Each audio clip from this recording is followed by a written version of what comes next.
आज हम लोग रेडिएशन करेंगे। बहुत इंपॉर्टेंट है रेडिएशन क्या है ये समझने के लिए। Will start with radiation. So what is radiation? याद है हम लोग पिछले क्लास में आइसोटोप्स के बारे में पढ़ा था। ठीक है। So some isotopes of some elements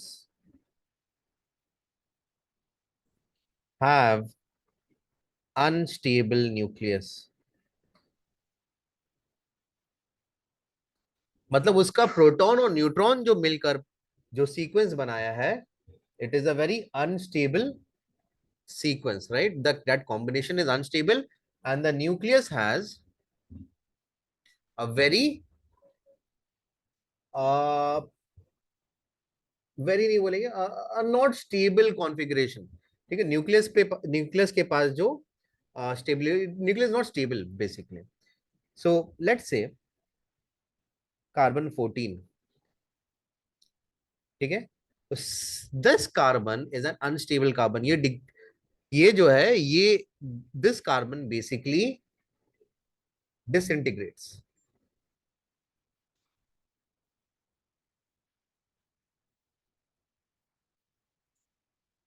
ठीक है। ये ब्रेक डाउन करता है, and that is a big problem.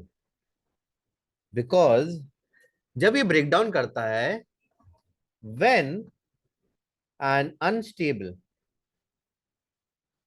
Nucleus breaks down और releases the excess energy, it does so by releasing radiation in three forms: alpha radiation, beta radiation, and gamma radiation.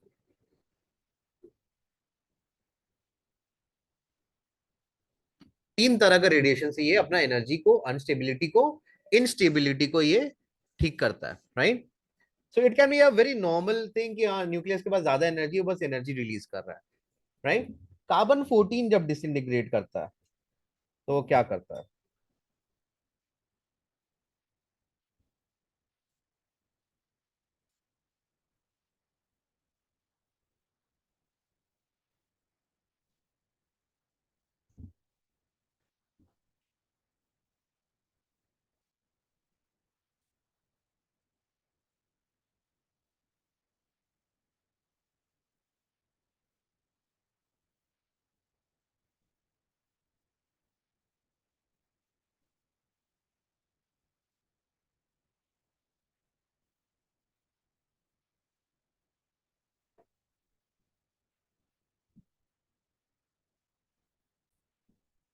Carbon 14 breaks down into nitrogen and an extra electron. ठीक है। It breaks down into a nitrogen and an extra electron. ठीक है। But ये देख के आपको confusion होगा, because this disintegration या this decay of carbon 14 is not a chemical decay, chemical process, but a nuclear process. यानी ये जो भी हुआ है, ये न्यूक्लियस में कुछ होने से प्रॉब्लम रात ये। सो हम लोग क्या बोला कि न्यूक्लियस में इंस्टेबिलिटी है, राइट? न्यूक्लियस इसको रिलीज कर रहा है। यानी ये जो भी चेंजेस आया, कार्बन से नाइट्रोजन बना है, ये न्यूक्लियस की वजह से हुआ है। एंड एक चीज ध्यान दीजिएगा, the equation that I am showing you is showing you कि एक एलिमेंट दूसरे एलिमेंट में चेंज हो जा रहा है। That's a phenomenally different reaction than what we have done. Right. हम लोग क्या देख रहे हैं, कार्बन जो है वो नाइट्रोजन बन जा रहा है। अगर आपके पास 100 ग्राम्स ऑफ कार्बन 14 होगा, तो it will take around 5800 years for 50 grams of carbon 14 to change into nitrogen. So काफी टाइम लगता है इसको होने में। ठीक है। So this is what happens. क्या हो रहा है यहाँ, कि मेरे पास एक अनस्टेबल न्यूक्लियस है एंड वो डिसइंटीग्रेट कर रहा है into something else in order to become stable. ठीक है। So we have a guy called Henry Becquerel. ठीक है। This guy was now Henry Becquerel was studying a salt of an element called uranium. वो uranium chloride को study कर रहा था। He wrapped up the uranium, the salt, in paper and left it by mistake on a photographic plate. तो उस time जो photographs निकलता था ना, वो केमिकल का बना हुआ रहता था। Have you seen those rolls, photographic rolls? उसमें भी केमिकल होता था। So a version of that chemical उस फोटोग्राफिक प्लेट में था। पहले एक पूरा प्लेट होता था, there used to be a frame, frame के बीच में एक फिल्म होता था, फिल्म में एक प्लेट होता था, राइट। तो उस फोटोग्राफिक प्लेट के ऊपर वो छोड़ दिया। ना अगर फोटोग्राफिक प्लेट को आप लाइट में एक्सपोज करोगे ना, तो उसका केमिकल चेंज हो जाता है। एंड वो केमिकल चेंज को हम लोग आइडेंटिफाई करते थे। अभी तो हम लोग टेक्नोलॉजी से दूसरा तरीके से करते हैं, सेमीकंडक्टर यूज करते हैं। बट उस टाइम क्या था कि अगर हम लोग को अगर फोटोग्राफ लेना है, तो we used to do it using a photochemical reaction. यानी लाइट से वो रिएक्शन होता था, एंड वो रिएक्शन जहां ज्यादा लाइट है वहां ज्यादा रिएक्शन होगा। So that photographic plate will be expose to light, and वो इमेज बन जाता था। समझ में आया बात? सो ये क्या किया, ये उस सॉल्ट को एक पेपर में रैप किया एंड उस फोटोग्राफिक प्लेट के ऊपर रख के ऐसे चले गया। शाम का काम खत्म हुआ, अब रात में घर जा रहे हैं, I just kept it on the photographic plate by miss, उसको क्या मालूम क्या होगा। And he left, he found that the photographic plate was exposed, यानी वो कवर्ड था। That photographic plate also was covered, क्योंकि अगर उसको खोल के रखें तो लाइट आ जाएगा। तो वो कंप्लीटली सील्ड फोटोग्राफिक प्लेट था, यूरेनियम पेपर के अंदर में था। बट तब भी वो फोटोग्राफिक प्लेट वाज एक्सपोज, यानी ऐसा लग रहा था कि उसके ऊपर लाइट गिर चुका है। समझ में आया? ठीक है। He repeated this process using other uranium salts.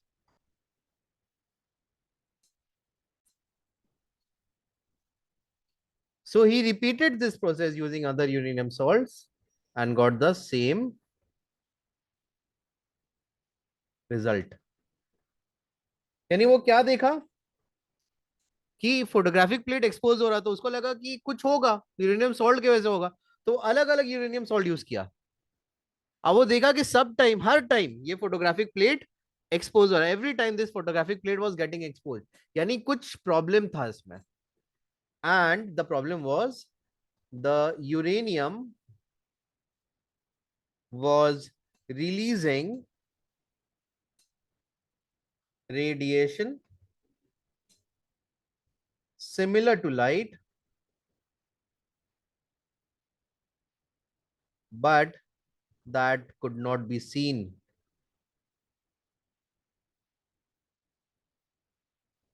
यानी लाइट के तरह ही है, बट हमको देख नहीं सकते हैं।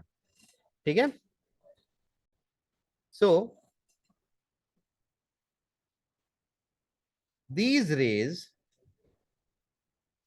were able to pass through matter.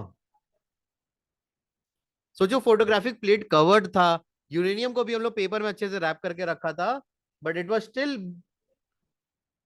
Being able to pass through matter, यानी ऑल्दो लाइट नहीं पास करेगा, आप सामने में अच्छा कुछ थिक ला दीजिएगा, अगर if you have a let's say a sheet of let's say steel, steel से लाइट पास नहीं करता है, बट ये रे पास कर जाएगा, या प्लास्टिक, प्लास्टिक से लाइट ज्यादा पास नहीं कर सकता है, बट ये पास कर जाएगा.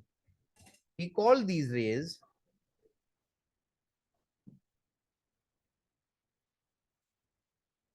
as Becquerel rays.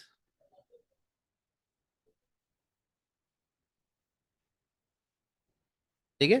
So Henry Becquerel was the first person to discover radiation. ठीक है, सबसे पहले यही डिस्कवर किया था. This is a photographic plate that we are talking about. तो आप लोग देख सकते हैं कि there are some regions where we can see that the radiation has affected the photographic plate. This is the guy, Henry Becquerel. Correct? So this is the person who discovered radiation. He was actually trying to study X-rays, जो थोड़ा दिन पहले discover हुआ था. वो discover करते करते वो इसको डिस्कवर कर दिया था. Clear? So, in physics, radiation is the emission or transmission of energy in the form of waves or particles through space or through a material medium. This includes electromagnetic radiation such as radio waves, microwaves, infrared, visible light, ultraviolet, X-rays, gamma radiation, particle radiation such as alpha radiation and beta radiation. So radiation जो है energy का transmission को radiation बोलता है. In fact हम लोग को सन से जो हीट आता है ना, हम लोग उसको इंफ्रारेड रेडिएशन बोलते हैं, उसको हम लोग इंफ्रारेड रेडिएशन बोलते हैं. ठीक है, ऑल ऑफ दिस रेडिएशन हम लोग स्पेक्ट्रम किया है, all of this radiation are the same thing. So कहीं से भी एनर्जी रिलीज हो रहा है, एमिट हो रहा है, उसको हम लोग रेडिएशन बोलेंगे. ठीक है. So but why do we have radio activity? What is radio activity? हम लोग रेडिएशन के बारे में पढ़ तो रहे हैं, but what is radio activity? So as I said, when we have a unstable nucleus, unstable nucleus क्या, न्यूट्रॉन और प्रोटॉन का रेशियो सही नहीं है. जब न्यूट्रॉन और प्रोटॉन का रेशियो सही नहीं है, तब इंस्टेबिलिटी आता है. What do we mean by that? Imagine कीजिए, कार्बन का ही एग्जांपल लेते हैं.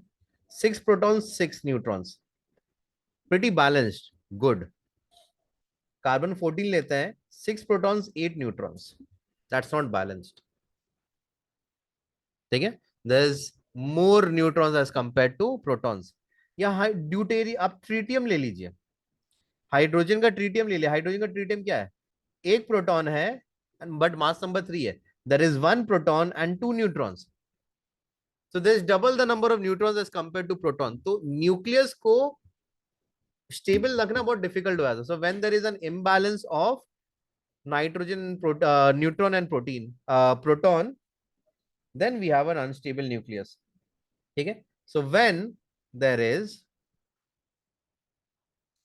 an unstable nucleus,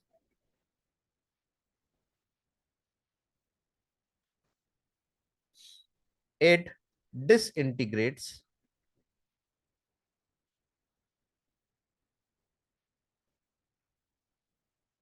to release alpha and beta particles, or both,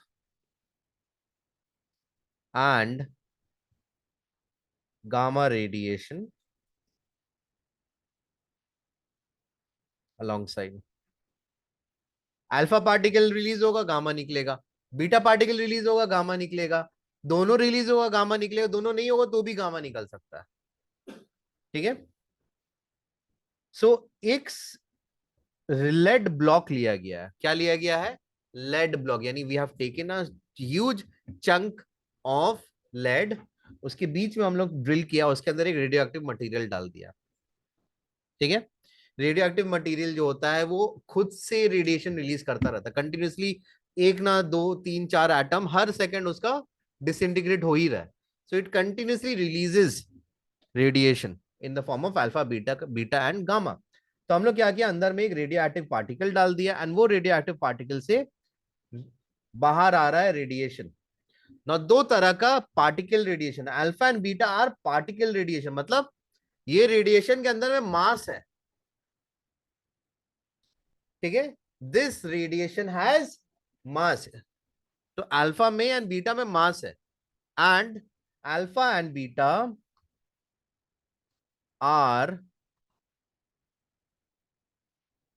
particle radiation and have mass and charge. तो अगर आप कोई भी चार्ज को, कोई भी मूविंग चार्ज को मैग्नेटिक फील्ड में रखिएगा तो डिफ्लेक्शन होने लगेगा. मूविंग चार्ज को हम लोग करंट बोलते हैं.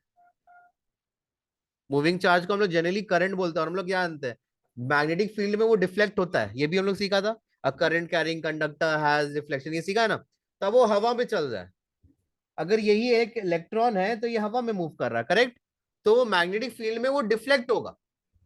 वो कंडक्टर डिफ्लेक्ट क्यों हो रहा था, क्योंकि हम लोग इलेक्ट्रॉन को डिफ्लेक्ट करें. इलेक्ट्रॉन बाहर तो नहीं आएगा तो पूरा कंडक्टर डिफ्लेक्ट हो जाता है.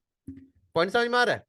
So now we have a deflection here, correct. तो आप गौर से देखो, अल्फा कम डिफ्लेक्ट हो रहा है बीटा से. Can you see, alpha radiation beta radiation से कम डिफ्लेक्ट हो रहा है. यहां भी देखो, अल्फा रेडिएशन बीटा रेडिएशन से कम डिफ्लेक्ट हो रहा है. बट ये क्या है, this is a electrical field. यहां देख रहे हो नेगेटिव चार्ज है, यहाँ पॉजिटिव चार्ज है. ये हम लोग क्या किया, हवा में एक नेगेटिव चार्ज पॉजिटिव चार्ज का प्लेट डाल दिया. एक नेगेटिवली चार्ज प्लेट, एक पॉजिटिवली चार्ज प्लेट है. नेगेटिव के तरफ अल्फा पार्टिकल बेंड कर रहा है. Can you see that, can you see that. Alpha particle is bending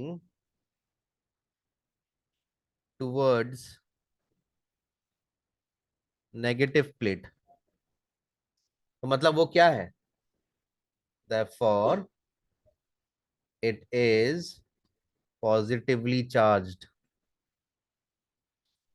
ठीक है. Beta particle is bending towards positive plate, therefore it is negatively charged. Agree? Do you agree? Yes or no? Alpha particle bends less than beta particle. इसका मतलब है mass of an alpha particle is more than mass of beta particle. Do you agree with me? जिसका ज्यादा मास होगा same force में उसको आप कम bend कर सकते हो. सेम फोर्स में आप उसको कम बेंड कर सकते हो. जिसका कम मास है सेम फोर्स में आप उसको ज्यादा बेंड कर सकते हो. यस और no. So alpha and beta particle जब बेंड होता है मैग्नेटिक फील्ड में तो इसका मतलब उसके अंदर चार्ज है. तो हम लोग देखते हैं कि अल्फा का कितना बीटा का कितना. अल्फा देख रहे हैं, अल्फा तो नेगेटिव प्लेट की तरफ जा रहा है. मतलब अल्फा पार्टिकल जो है वो नेगेटिव प्लेट की तरफ जा रहा है. मतलब क्या है कि it is positively charge. Beta particle अगर पॉजिटिव प्लेट की तरफ जा रहा है इसका मतलब it is negatively charge. Gamma कहीं नहीं मूव कर रहा. Gamma is neutral and is an electromagnetic wave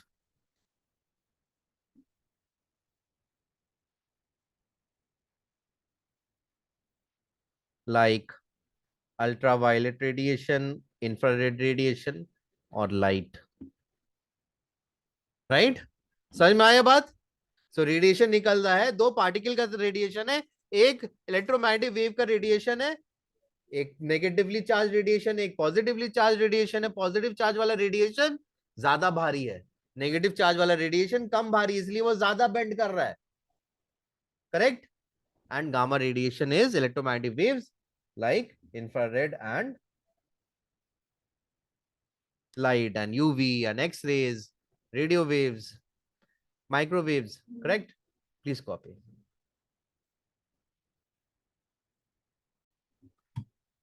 okay so अगर हम लोग रेडियो एक्टिविटी के बारे में पढ़ेंगे तो what is radio activity? It is an unstable nucleus that wants to give out energy or release the instability in the form of a particle. अब भाई एक न्यूट्रॉन एक्स्ट्रा है तो हम लोग क्या करेंगे, न्यूट्रॉन को तोड़ देंगे। तो अगर आप एक न्यूट्रॉन को ब्रेक करते हैं तो आपको एक प्रोटॉन और एक इलेक्ट्रॉन मिलता है। Did you know that?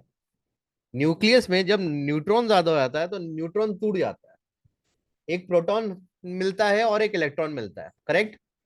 ना इलेक्ट्रॉन आपके न्यूक्लियस में रह नहीं सकता है। Can electron stay inside the nucleus? Neutron तो न्यूक्लियस के अंदर में, वहां ब्रेक हुआ है, वहां ब्रेक होके हमको क्या मिला? इलेक्ट्रॉन मिला। ये इलेक्ट्रॉन क्या न्यूक्लियस के अंदर रहेगा? नहीं रहेगा। तो इसको हम लोग फेंक देते हैं बाहर। This becomes beta particle. ये जो हाई स्पीड इलेक्ट्रॉन है ये बीटा पार्टिकल बन जाता है। समझ में आया बात? एंड जो एक्सेस एनर्जी है इसके साथ निकल गया प्लस इसके साथ निकल गया। इसके बारे में और पढ़ेंगे हम लोग नेक्स्ट क्लास में, क्या होता है अल्फा बीटा डिकेज। आज के लिए इतना ही रहने देता हूं।